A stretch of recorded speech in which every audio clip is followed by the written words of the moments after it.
The strange practice of mummification still holds many mysteries. Why were some organs carefully preserved while the brain was scooped out and discarded? An unexpected insight into this question can be found in the work of Dr. Rick Strassman. His pioneering work has raised some very important questions about the pineal gland and its interaction with a strange hallucinogenic chemical known as DMT. Could the interaction of these two components be the seat of consciousness? Could it in fact be the gate through which we enter and leave each new life? I was interested in seeing if I could determine a biological basis of mystical states. That was probably how things started in the first place. And I was quite impressed with some of the commonalities that seemed to occur between spontaneously occurring mystical states, such as those that occurred with meditation and with spiritual practices, and even those described, from near-death experiences. Quite a few of those descriptions seem quite comparable to descriptions of people on large doses of psychedelic drugs. And so I started to think about the possibility of some kind of compound in the brain with psychedelic properties that could be underlying some of these spontaneous experiences. I began becoming interested in the pineal gland as a possible source of some kind of psychedelic chemical in the brain. It's an extremely mysterious organ. It's quite small. There seemed to be some kind of a kind of visual correspondence with light and with color in the pineal. And also it has quite a long history in the context of the mystical literature.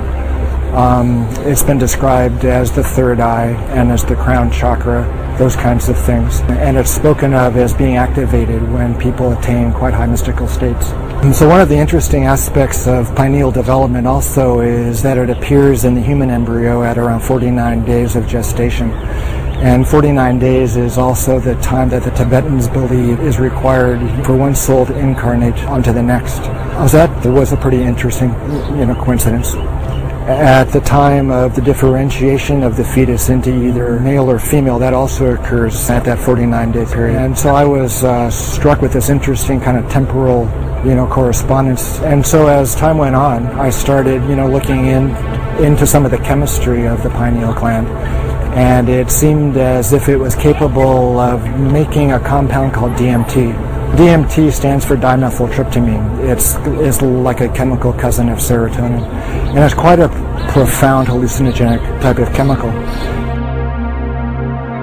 It seemed as if the pineal contained all of the precursors and all the enzymes and all of the building blocks that would be required to make DMT. So I started speculating about perhaps there was DMT released in the pineal gland and stimulating the brain under extraordinary states, either through spontaneous mystical states, the time of death, or at times close to death.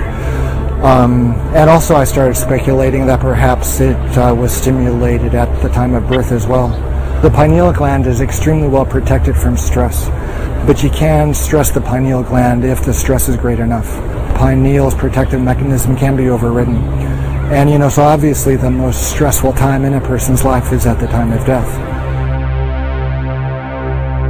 The stress hormones like adrenaline and endorphins are at extraordinarily high levels at the time of death.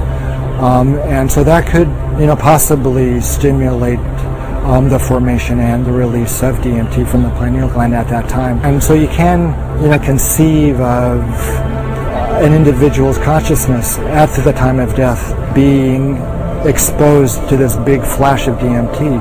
And so the last thing that one is conscious of in the body is the release of this huge amount of this incredible psychedelic compound.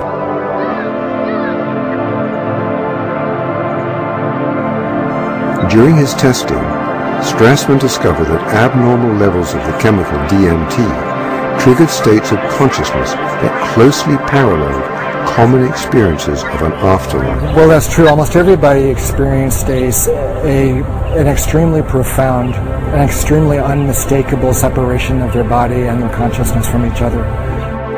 DMT at higher levels acted as a type of catalyst for near-death experiences.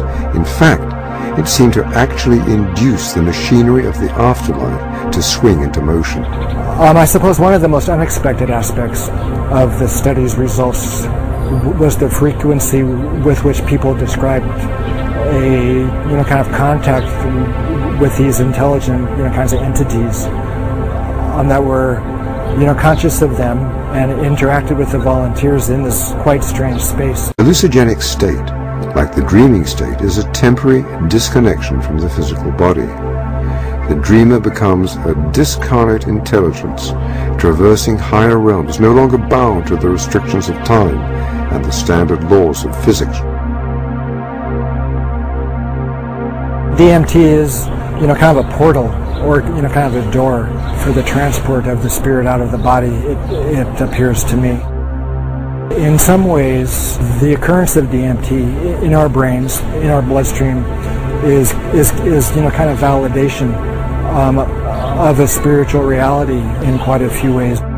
Could this strange chemical be offering us a window into events to come in the afterlife? The frequent appearance of helpers or assistants to ease us through the transition to other planes of existence suggests at least a strong parallel with funerary and afterlife traditions throughout history.